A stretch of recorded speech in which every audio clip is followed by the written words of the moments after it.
na wakawa wanajadili, wanasema bodaboda wanafuatilia na wanaendelea kuongezeka. Sasa wakati wanakimbia na mimi sasa nikawa najaribu kutumia hiyo fursa ya attention walioihamisha kuelekea kwa bodaboda. Walikuwa wameniweka kwenye buti ya ile gari ya Probox. Nimejaribu kushika lock ya kwanza, ya pili, zote zikawa haziwezi kufunguka na nimefungwa pingu, kwa hiyo hata alikuwa amenikanyaga pia.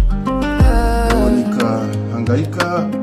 Sasa walivyoona bodaboda wanafuatilia sana, wakawa wanaelekezana twende unakaa hivi Mbweni. Yule mwingine akasema hapana, unasikia sister ikatekwa, atakifikishwa polisi, tutakuwa tumfikishe kwa bosi amalizwe leo hii. Unakaa hivi.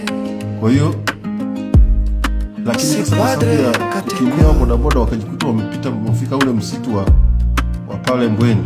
Unakaa hivi.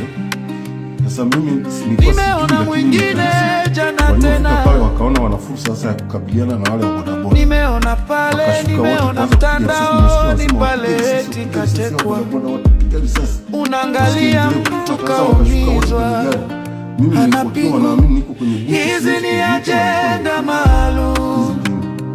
Nilivyoona tu wameshuka na wako pale, hii ni michezo kwa maumivu makali, lakini nikajirusha kwenye siti ya katikati. Hii ni michezo kwenye siti ya katikati, haraka nikapeleka mikono yangu kwenye lock. Na hii michezo haijaanza jana, pande huko na msitu, nikaingia msituni.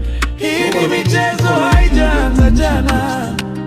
Watanzania tuamke, hizi ni ajenda za watu wenye akili, mimi nikawa na croak wanaolitafuta taifa letu. Nikaiacha huko, siwezi kujitoa mimba kwa sababu ajenda za watu wenye akili. Muda wa saa nzima na nusu hii sio mpuzi tu hivi. Mungu, angalau niko salama sasa, naweza